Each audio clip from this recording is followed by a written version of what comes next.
What's up, guys? Welcome to Mike It Yourself. And for today's video, we're going to start it's probably going to be a three-part series.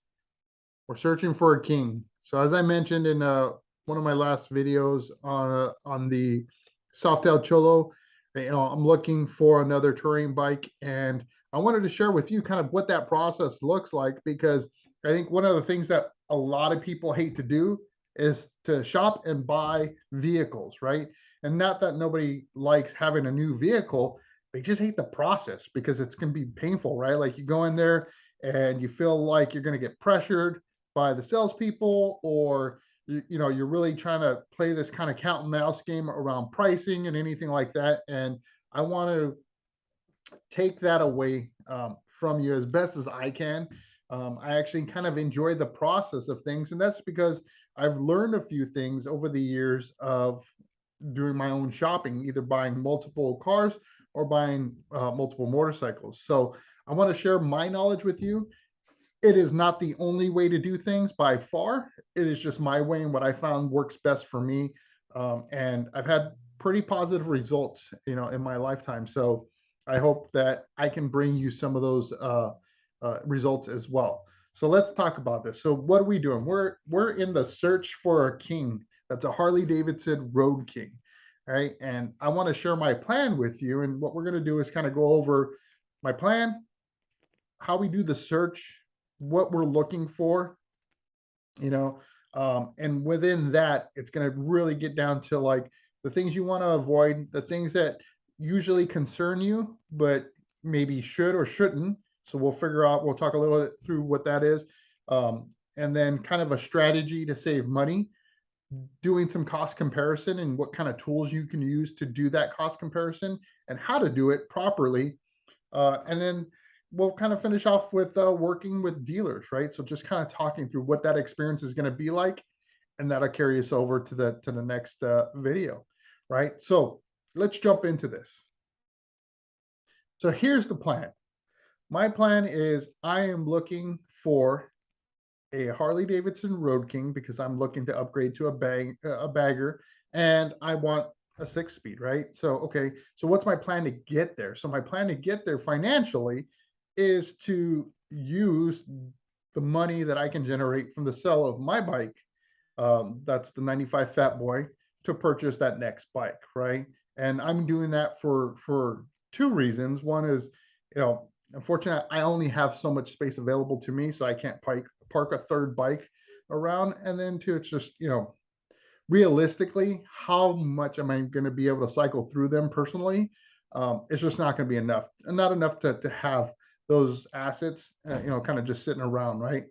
Um, so because of that, I'm looking to keep just my two bikes, and they'll both be baggers, and that's fine. That's cool. I'm going to still be able to accomplish my goal of choloing a bike with the Road King, just like I did with the Softail, but I get the additional benefits of storage and the sixth gear, right? And that's kind of what I'm looking for.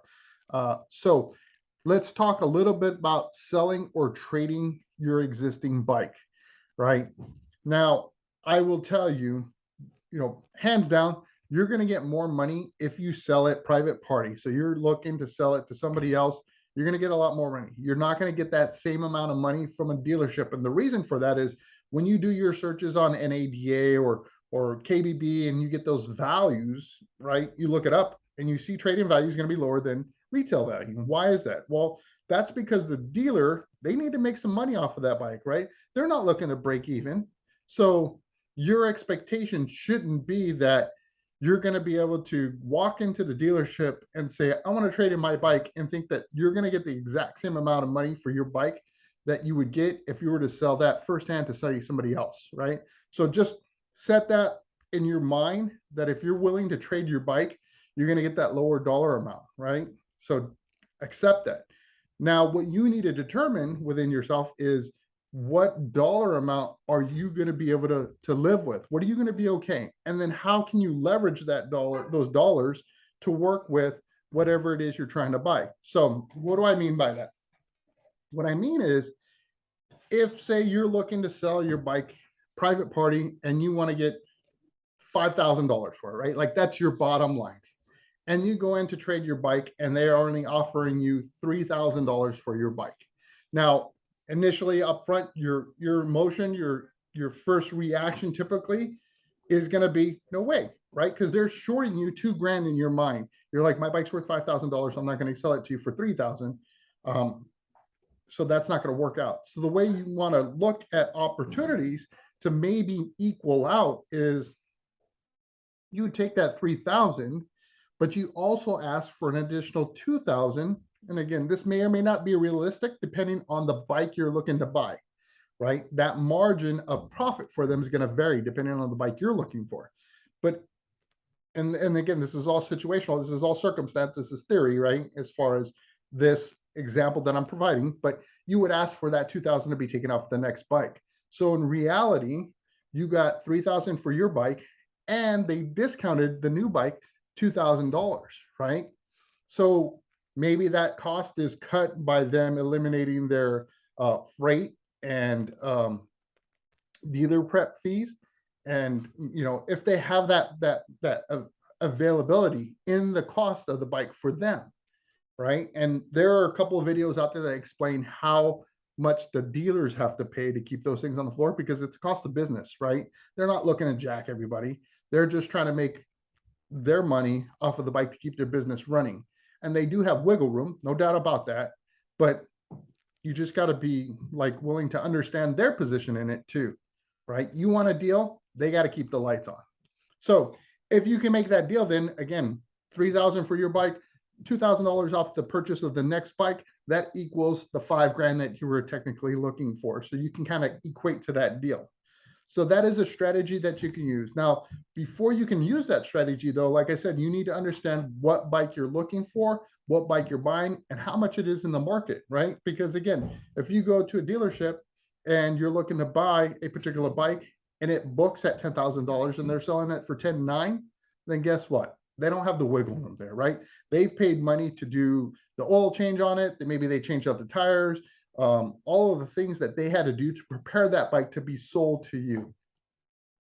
All right. So just keep that stuff in mind as you do your shopping, and I'll show you those things as I do my shopping, which is what I want to show you today. So let's jump into what exactly it is that I'm looking for. But before we get into the specific criteria, we're going to talk about the sites that I use to search. All right. So one of the sites that I found to be very helpful in my searches is the Cycle Trader site. Now, there are all kinds of sites, and it depends on your area where the dealers like to post their stuff at, or private sellers, depending on what kind of buy you're looking to make. So if, again, you have a lot of dealerships around you, it's hard to jump from site to site. Not that you can't, and we're going to cover those sites here in a minute, but one place that a lot of dealers and private sellers like to post to is Cycle Trader, right? They also do Craigslist, although be careful, right? There's some stuff that is not so straightforward on Craigslist. And then OfferUp. And OfferUp is kind of the land of lowballing. So understand where you're at and who posts on those sites. So I like to use Cycle Trader, and this is kind of a starting point for me. Before I start looking at my local dealerships, I like to kind of see what's out there to get a good idea of what's going on in my area. And why that's important to do is it gives you an idea of who's selling what at what price in your area. So keep in mind, cost is based on the location, right? A dealership in a place where maybe they're paying, $10,000 a month for their lease, they don't have to charge as much on their bikes, right? Because of cost of business, versus say a place that's doing business in Beverly Hills, California, where their lease cost may be $100,000 a month. Well, they're going to mark up their bikes a little bit more because they got to make more money in order to maintain their business there in Beverly Hills, California, right? So you want to look in your particular area because that gives you the market where you live. So once you do that, then you can kind of look at the playing field. So in this particular case, what are we looking for? I'm looking for a 2007 and up Harley Davidson Road King. And the reason I'm doing that is because 2007 is when they started selling it with the 6-speed transmission. You can find great deals for bikes that are older with less mileage on it. That's great, but I want the 6 speed. Now, in 2007, I need to keep in mind, well, that starts off with the 96 cubic inch twin cam engine. So that's something that I've got to keep in mind. And why that's important is only that if I want to do any kind of work to it, specifically swapping out the cams, I'm going to have to buy 2 of those cams in order to do that cam swap out versus, say, a Milwaukee 8, where there's only 1 cam in that engine. So that is something I need to consider, including the fact that it is a smaller cubic inch engine, which I believe the first generation of twin cam was at 96 cubic inches, and then it goes on to the 103 and so on, right? So let's take a look at what's in my area, and I live in San Diego. So I'm looking in the San Diego area, and I'm looking at about 150 mile diameter. And the way I like to look for things is I'll go lowest price, and then I also want to identify what year. So in this particular case, like I said, I want a 2007 or newer. And this is going to give me the pricing that's in my area, right? And within Cycle Gear or Cycle Trader, you got to be aware that sometimes the premiums, so these are people that pay maybe a little extra to the site to post their stuff on top, those may show up, and you may have to kind of work through those filters to figure out what bikes are available. Okay, so here are some tips that I can give you as far as what I like to look for in a sale. I don't like to buy from private buyers, and the only reason I say that is just because it's a little bit more work for me um, than going through a dealership. So I've bought multiple bikes from private sellers, and I've also been burned by private sellers, and maybe they didn't do so intentionally. But the reality is as the buyer, I should have did a little bit more due diligence in figuring out what was the right bike for me. And so, in those cases, it didn't work out, right? Like I bought a bike and I had to do a lot more than I expected to do on it. So for those reasons, I look to buy from dealerships. Dealerships have a reputation to protect. What they don't want is to have somebody be unhappy with the purchase they made and writing reviews on Yelp or Google or wherever it is that you're going to post that review at. They don't want that, right? They want a positive image. They want people to feel like they're being taken care of. And when you deal with your local shops and you're a local, and if it's locally owned, then you have that much better of a relationship with them, because the reality is most of these places, they're not like looking to just totally be greaseball to you and sell you a deal and just make money off you. I mean, don't get me wrong, they want to make money off you, but at the same time they want to do you right, because they know that when it comes to that next bike and the bike after that, and maybe your friend's bike, that you're going to recommend business to them because they treated you right, they got you the right deal, they want to get you on the right bike for the right price. And any pressure, sometimes you got to remember, a lot of that pressure doesn't even come from the salesperson. It comes from right here, like mentally in your head, you're afraid to say no, or you feel uncomfortable about the situation. And what you need to get yourself to is a place where you're able to have that conversation with your salesperson. Let them know what you're looking for. Be honest with them. Like, that's the other thing. If you start the game of kind of cat and mouse, then things just snowball from there. And it makes the whole situation, the whole experience, that much more unenjoyable, if you rather than just telling them up front, what it is you're looking for. Now, budget and all that stuff, there's a whole nother strategy to that. And I'm not saying you got to hide that stuff, but there's advice that can be gained by talking through how you expect to pay for the bike. And I typically would tell you, hold off on divulging that information, because the reality is that's not important. You know what kind of money you're looking to spend, so you give them that experience. You just tell them, I'm really looking for something under $10,000, whatever it is, right? And work from there. Don't let them know. And again, it's not that you're hiding it. You're not going through the options of how you're going to pay for it just yet. All right, so kind of going back to this search thing. So we're going to go through, and I'm looking through, and really, I gave you these are the sellers. I'm only looking for dealers. The other thing is, I recommend not purchasing any retired police motorcycles. And the only reason I do that is because from experience and what I know about police bikes is they get ridden hard, right? And there are many bikes out there, I can tell you right now, where people have bought them and have had no problems with them, right? Maybe it was a small town uh, uh, police department that had their bikes and they got stored during the winter because it snowed. They were treated very well. And almost all of the police departments, they treat their bikes very well as far as doing the maintenance. But one of the things that you need to consider is those bikes sit at idle very often and they go from zero to fast really quick because they're trying to catch the bad guy, right? They want to pull over somebody or whatever it is and write the ticket. So there is a lot of stress that's put on the bike and the miles might be low, but those are hard miles.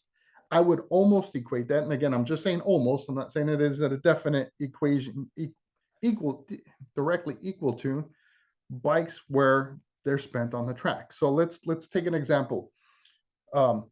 10,000 miles on a bike that's raced on a racetrack is going to be very different than say 50,000 miles on a bike that was babied and just ridden a lot, but not hard, right?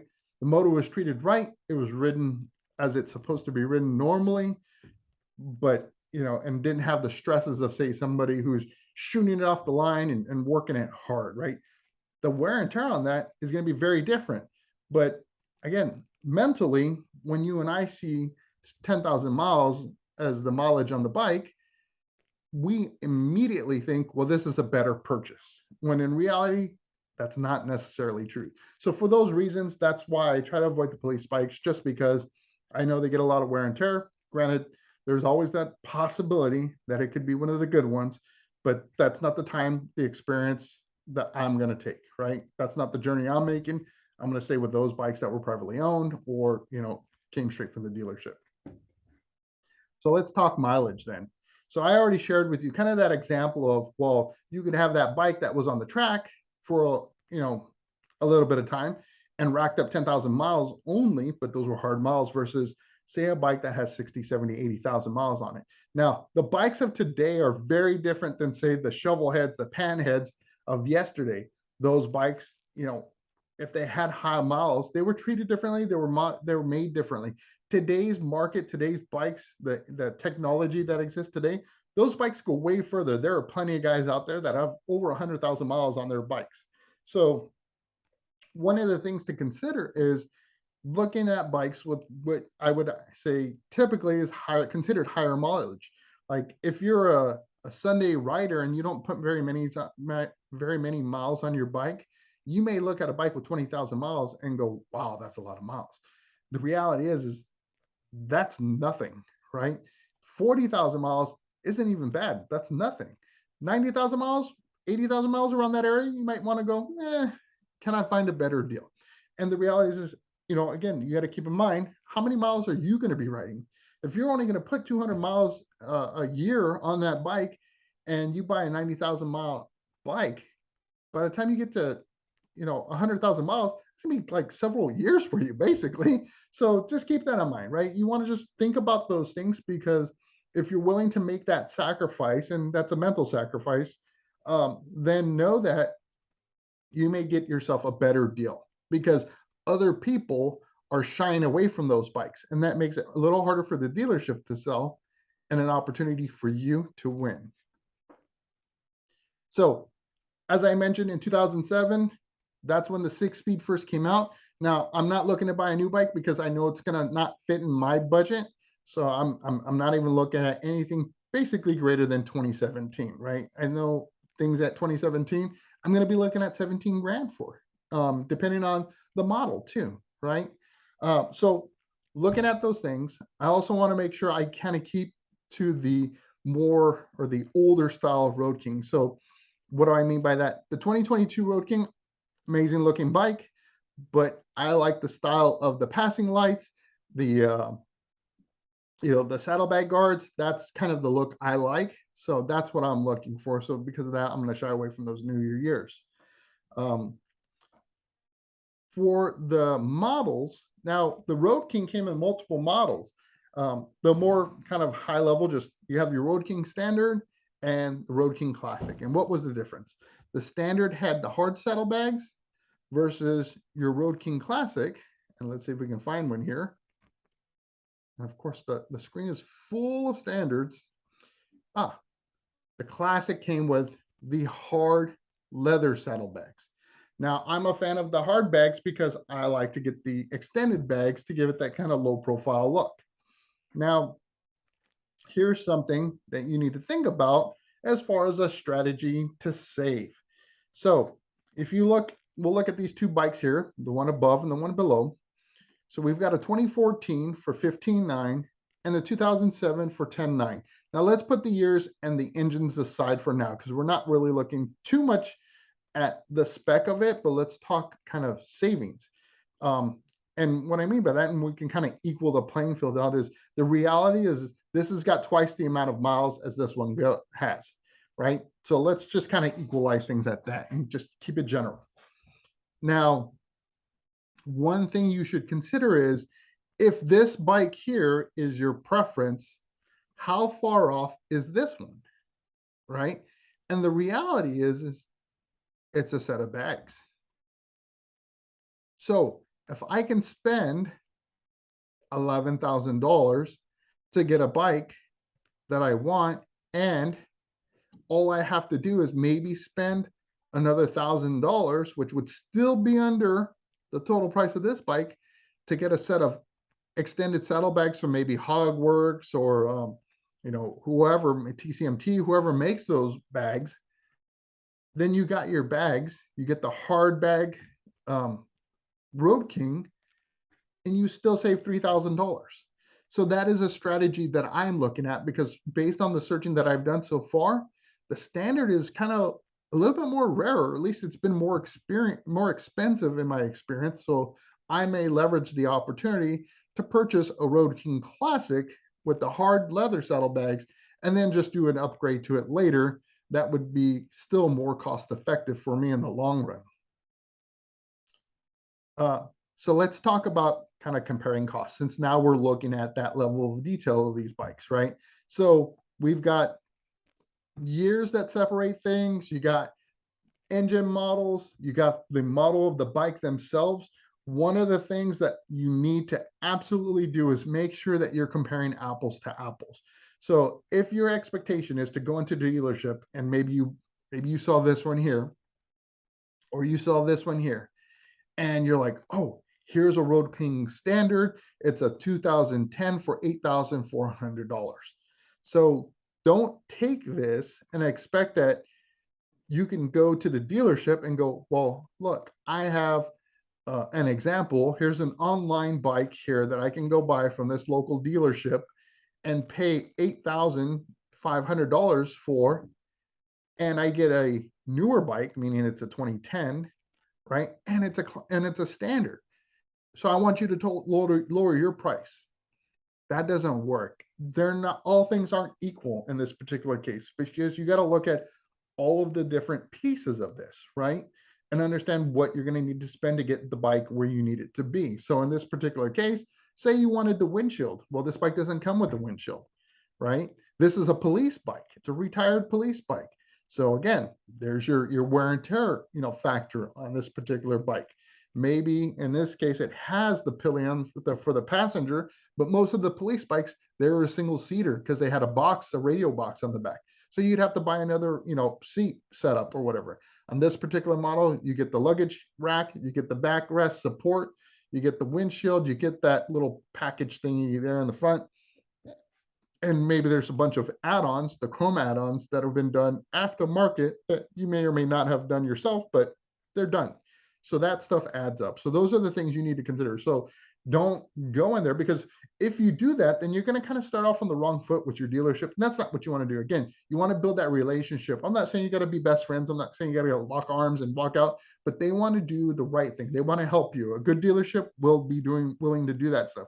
If you get bad vibes, if you feel like you're getting pressured by the finance people, if you feel like things are just not really going the way you think they should go, then walk out. Like, that's not the dealership for you. It should be a good experience, right? And again, I'm not saying you need to make best friends with them, but just know that they're there to help you, or at least a good dealership is, and just be honest with them. That'll be the best way to get through things. So once you figured out kind of what bikes you want to look at, then you need to start looking at the tools to figure out, am I in the right price range? So again, step one, make sure you're looking in your area, because the pricing in your area is going to be different than, say, the pricing in, I don't know, someplace in Alabama or whatever, right? One of the things you can do is, again, look at this to get your market price. And then you can also use tools like the NADA, right? So if you want to do NADA and go to motorcycle values, this will take you to a site where you can put in the information on a particular motorcycle. If you have the VIN number available to you, I believe it'll accept the VIN number, but you can plug that info in and get yourself an idea of what the cost of that bike should be. So you go to start here, jump into the model or make that you're talking about. So if I'm looking for a Harley Davidson, and it's going to probably ask me, well, great, what years you're looking at. So, in the particular case of, let's look at this police bike. Well, actually, that's a bad example. We'll find a used one here. Okay. This 2020. So this is a 2020 standard. It's got 3,000 miles on it. Super low miles.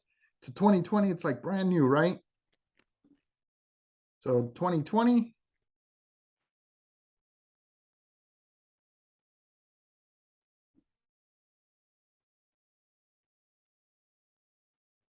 You can come down here and you can locate the bike you're looking for. So we're going touring. Oh, look at this. They even got the police models in here, but we're going to just look at the Road King standard. Now, see, it's asking you, hey, what's your zip code, right? Because it knows that I've got to base the price off of the market in your area. Now, you can choose to put in all of the added extras, because like I said, that stuff adds up. Or you can just simply get the base value, right? Make it simple for yourself. Get an idea, a starting place. And you can see, well, what's the average retail for that bike in your area? And it's $19,000. So looking back at this, they've got it marked at 18,700. So that's less than what the average is. So this is technically a decent deal. So that means then they're probably not going to take a lot of money off of the price of that bike when you go in to negotiate the price of it.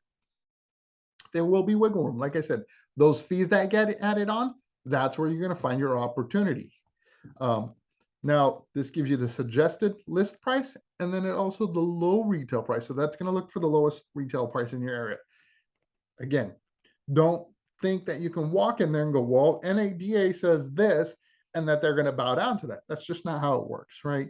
Because for bikes that they know are good sellers, they're going to tell you, hey, take a walk. We know we're going to sell that later. So again, just know what your budget is and don't look outside your budget. If you know your budget is $15,000 and you're not willing to go above it, then don't look at those bikes hoping that you can talk them down to that level. That's just not the way to go. So this is a very helpful tool to figure out a good idea of what that price of the bike is. Now, once you know that, right, now you can start doing a little bit more searching, because not everybody uses Cycle Trader. So what I recommend doing is looking at your local shops. So in this particular case, I'm looking at a couple of shops, and I just brought up Riverside of California, their Harley Davidson dealership. Now they're several miles away from me, but what I wanted to kind of bring to your attention is sometimes the dealerships, they won't put a price on their bike. They'll do a please call for price.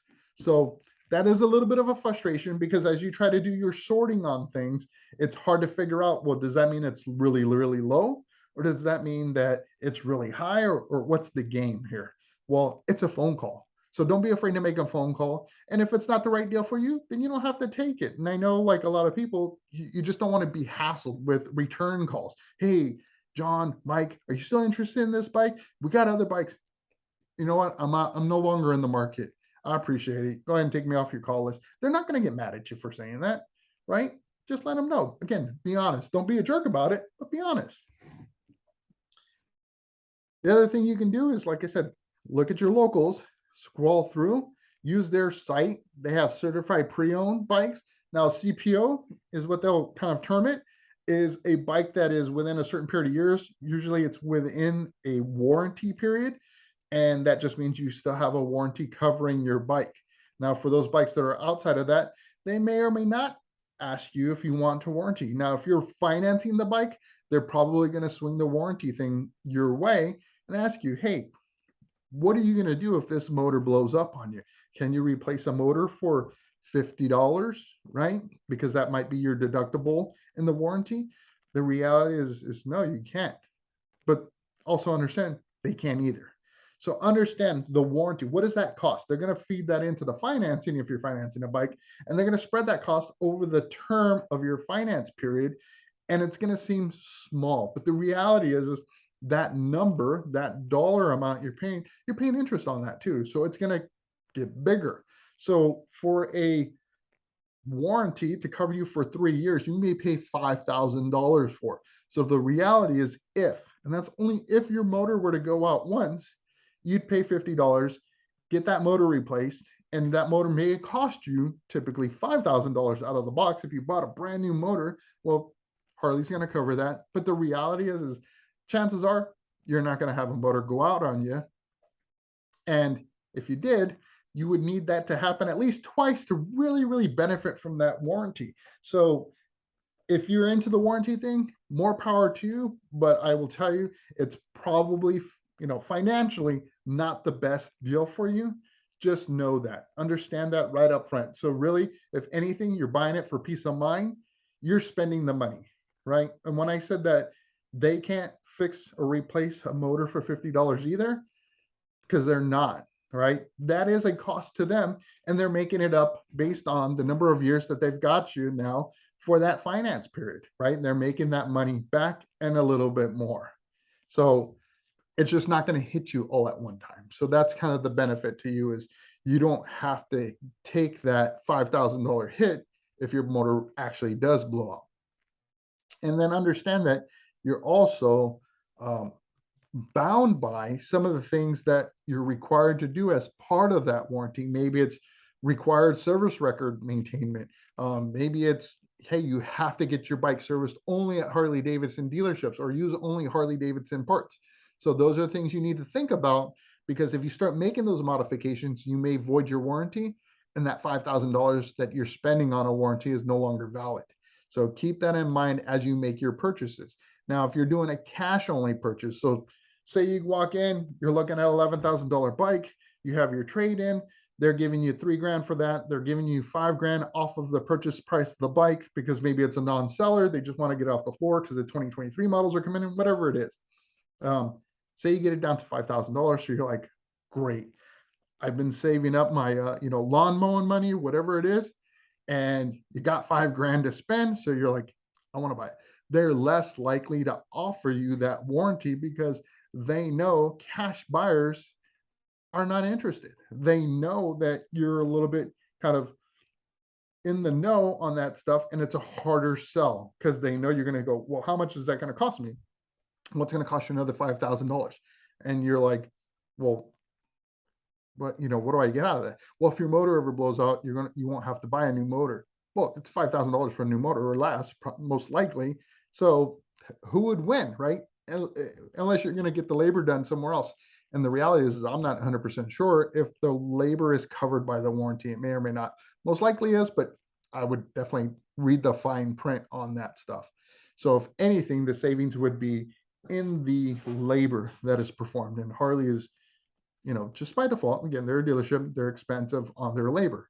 You would get a better deal going through a third party shop, to get better labor prices. So just kind of keep that in mind. So now, we're at a point where we're ready to start walking into the dealership. We've done our homework. We know kind of what the market price is for the bike we're looking at. And you can look at multiple bikes. Maybe you get a range, you get an idea of, okay, this is what I'm going to have to spend in order to get on the bike I want. This is what I have as a budget number. And I've done a little bit of comp. I've seen what, dealership A has in my area. I know what dealership B has in my area. So now you start visiting the sites, seeing what they have to offer, and having that conversation. So our next video will be that exact experience. It'll definitely be shorter. It's not going to be as informational as this one. I had to make this one long just because there is a lot to share. So I hope you enjoyed this video. I hope it brought you a little bit of value. Again, don't be afraid to make those deals. Talk through things. Work with the dealership. Don't be afraid to just say no if you don't like it. You don't have to take anything. And if you feel pressured, you don't feel comfortable, you don't feel right, you got a bad vibe, then you walk out. Just walk away. Tell them, you know what? I'm good. You know what? I've actually I got something to do. I got to run. I apologize. Whatever it is that you feel best telling them, but get yourself out of the situation. You're not a hostage to the dealership. They don't want you to feel that way. But if you do, then you need to get out of there, right? Get your mind right. Get your game plan back on, and you can revisit them if you want to, or you can go to the next dealership, right? Those that you have the power as the buyer. So just keep that in mind. And the reality is like I said, you want to work with them. All right, guys. I hope this video brought you some value. I know it was long-winded, but unfortunately for this type of stuff, there's a lot to it. So I want to give you the big picture view of things. I want to give you the information that I can to best help you. Again, making purchases like this, it's a lot of money and a lot of people aren't comfortable with it. And to make things worse, a lot of times that process isn't necessarily comfortable. I know I've heard a lot of nightmare stories of people walking on car dealerships, and I want to help you feel empowered to make this a much more pleasant experience, because at the end of the day, when you write off, you want to feel good about your purchase and know that you made the right deal. You made the best deal for you. So if this information helped you, hit that thumbs up. If you enjoy the content, become a subscriber. Like I said, there's much, much more to come. I want to take you along this journey with me, see my experience and see how I handle it. And then you can get to see what the outcome is of it. If you don't want to miss out on the next video, hit the notification bell. And until the next one, I will see you in the wind.